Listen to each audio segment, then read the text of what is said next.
Welcome to Servant Without Borders platform. Hello, welcome to Servant Without Borders platform. Today we are going to learn a very interesting topic. The topic of the power of the tongue. The power of the tongue. Why is it important for us to guide our tongue? What are some of the things that our tongue can cause us? What are the things that if we speak careless with, it can cause other people? Did you know that we can change the world around us by changing the words that come from our mouth? Remember, life and death are in the power of the tongue. It has long been proven that our life is determined by the decisions we take every single day. It is true. Where we are now is as a result of the decisions we took some time past. And where we will be in the future is as a result of the decisions we will take now. But one thing we need to understand is that decisions are taken and sealed in the head. And since people cannot read our heart and head, they are going to take every word that comes from our mouth as a decision that has been taken in our head.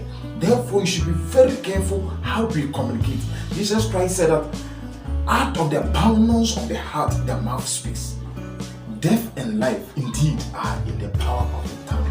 In Matthew chapter 12, verse 37, Jesus said, "For by your words you will be justified, and by your words you will be condemned." Meaning, whatever comes out of our mouth has the ability to either break us or make us. Therefore, it is very, very important that we guide our tongue.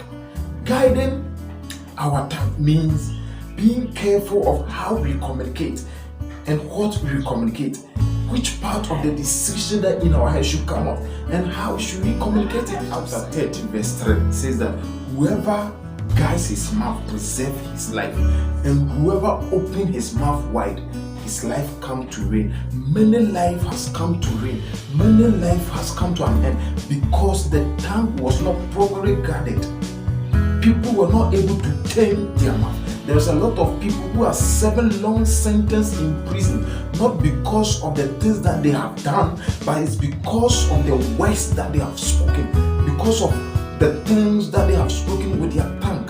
Now Jesus said, what we take in does not necessarily defile us, but what comes out of our mouth proceeds from our heart, and that defiles the mouth. It is actually what we say that defiles us.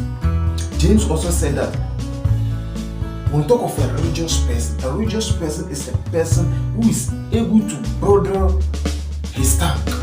And anybody who is hasty in his words, that person's religion is worthless. Because on the day of judgment, people will give account for every careless word that they speak. And that is why it is very dangerous for Christians to get drunk. Because when you get drunk, it is likely that you are going to fire out careless words. And remember, all those words will be accounted as natural, that our bodies are nourished by good food and good eating habit. But scriptures have it in Proverbs chapter 16 verse 25 that kind words are sweet to the soul and healthy to the body.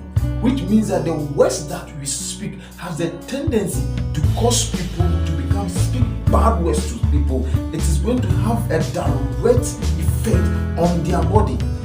Words cause emotional pains.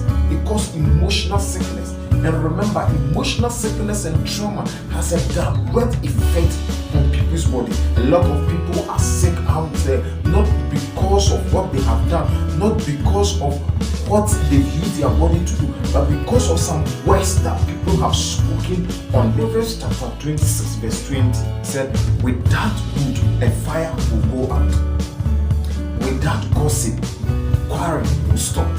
You see, we can preserve our long-term friendship, wonderful marriages, and good things if only we are able to control our tongues.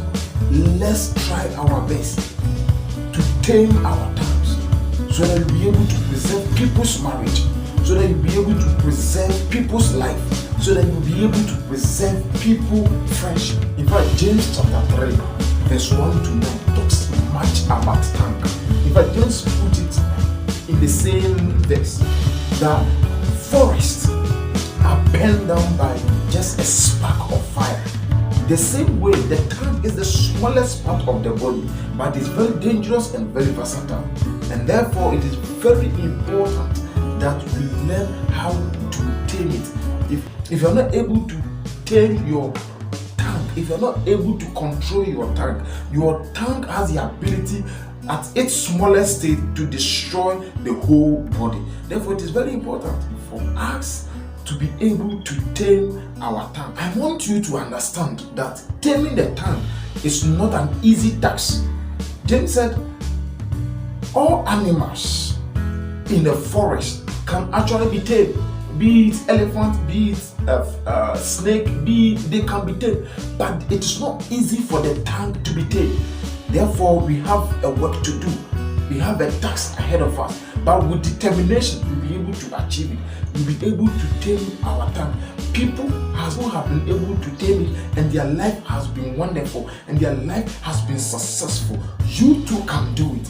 Try your Christian. We need to be very careful with what comes out of our mouth. John chapter 4 verse 24 said, God is spirit, and his worshippers must worship in truth and in spirit.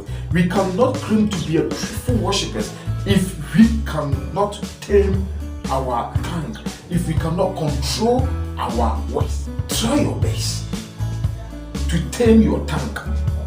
Try your best to guard your ways, and you live a life of peace. God will help you.